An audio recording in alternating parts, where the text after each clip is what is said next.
Hello everyone. जैसा कि मैंने आपको अपने इंट्रो वीडियो में बताया था कि मेरा नाम ऋतु है और मैं कुछ ऐसे टॉपिक पिक करने वाली हूँ जो वुमेंस की लाइफ में ऐसे होते हैं कि वो बेचारी परेशान हो जाती बट किसी के साथ डिस्कस नहीं कर पाती, शेयर नहीं कर पाती।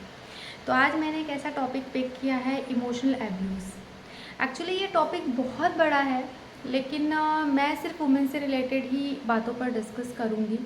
बट ये बहुत होता है, सभी के साथ में होता है, हस्बैंड्स के साथ ऑफिस में होता है, लेडीज़ के साथ उनके घर में होता है, कभी उनके हस्बैंड के थ्रू, कभी सासू माँ, कभी जिठानी, देवरानी, ये लोग कर रहे होते हैं। इवन बच्चों के साथ स्कूल में भी होता है।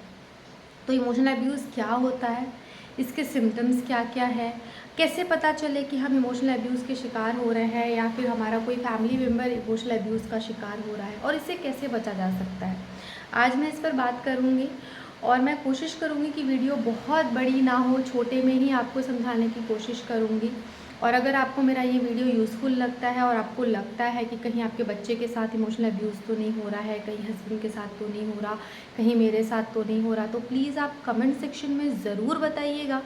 मैं कोशिश करूँगी आपकी प्रॉब्लम्स को सॉर्ट आउट करने की और हम उस पर खुल के बात करेंगे। तो चलिए, आज मैं फ़िलहाल के लिए सिर्फ महिलाओं तक ही लिमिटेड रहती हूँ।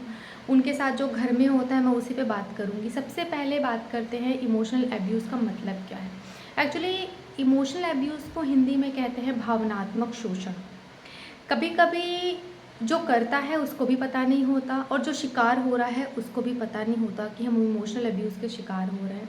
तो इसका तो सबसे अच्छा है कि आपको समझ में आ जाना चाहिए कि हाँ, हमारे साथ इमोशनल अब्यूज़ हो रहा है और हमें उसको वहीं का वहीं स्टॉप कर देना चाहिए। बस पता होना चाहिए कि हाँ, ये चीज़ें गलत हो रही हैं और हमें स्टॉप करना है। तो इमोशनल अब्यूज़ के लिए देखिए, सबसे पहला सिम्टम्स तो ये होता है कि जो इंसान इमोशनल अब्यूज़ का शिकार हो जाता है वो अपने आप को समाज में खुलकर प्रेजेंट नहीं कर पाता। वो खुश नहीं रहता, किसी के सामने नहीं आना चाहता, बात नहीं करना चाहता है किसी से, हमेशा परेशान रहता है, शांत रहना चाहता है, अलग हट जाना चाहता है, किसी से मिलना जुलना उसको अच्छा नहीं लगता है। और कभी कभी तो जो ज़्यादा परेशान हो जाता है वो बहुत ज़्यादा अग्रेसिव हो जाता है।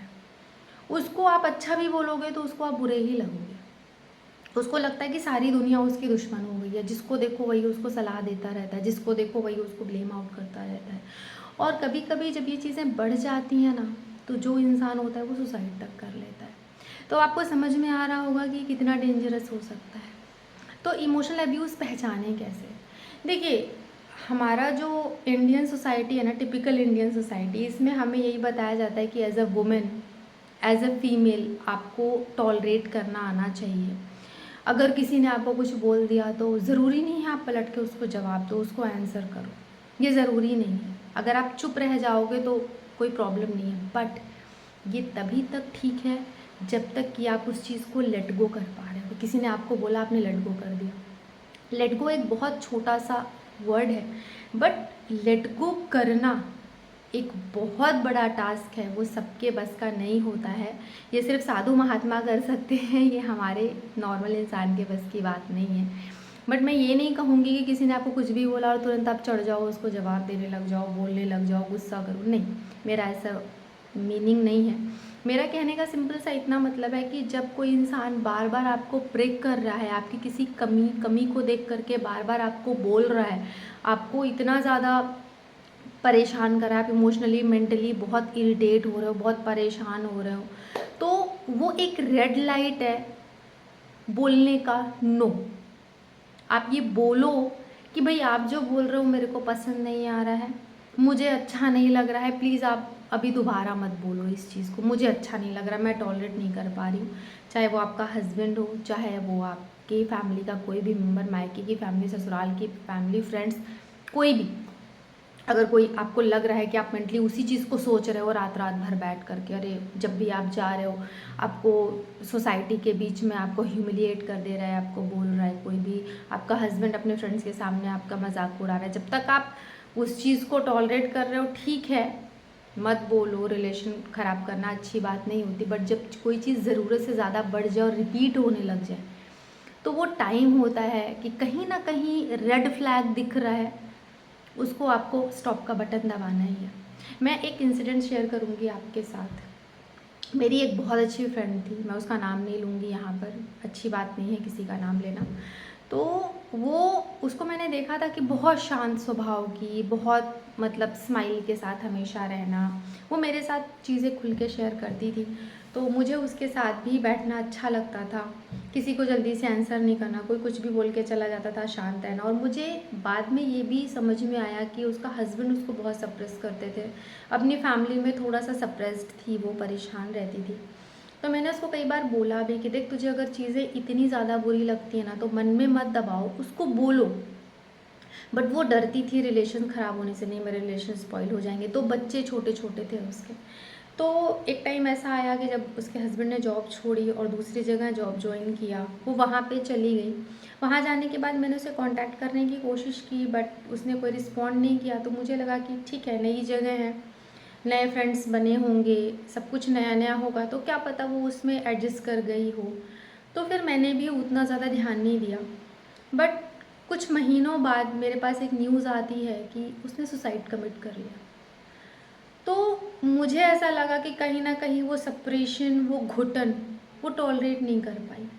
तो बिल्कुल ज़रूरत नहीं है आपको बहुत ज़्यादा टॉलरेट करने की, बहुत बर्दाश्त करने की।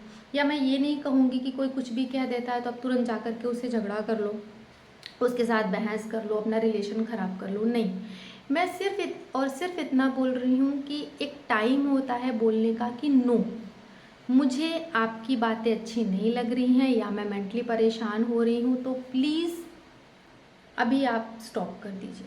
आप यकीन मानिए, बहुत ही मैजिकल सेंटेंस है ना। आप एक बार बोलोगे तो लाइफ टाइम के लिए शायद आप उस प्रॉब्लम से सिक्योर्ड हो जाओ जो आपकी लाइफ में भी दस्तक दे दे।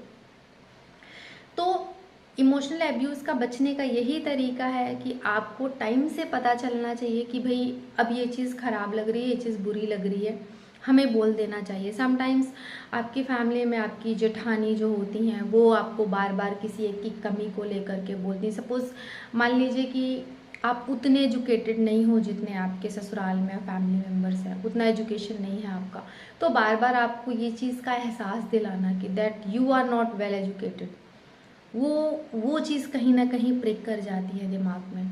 और जैसे आपकी मान लीजिए आप उतने खूबसूरत नहीं हो या उतने कलर आपका उतना फेयर नहीं है जितना आपके फैमिली मेम्बर्स का है, फिर बार बार आपको सोसाइटी के सामने ये फील कराना कि तुम उतनी गुड लुकिंग नहीं हो जितने हमारे घर में लोग हैं, और बार बार वो चीज़ बोलना।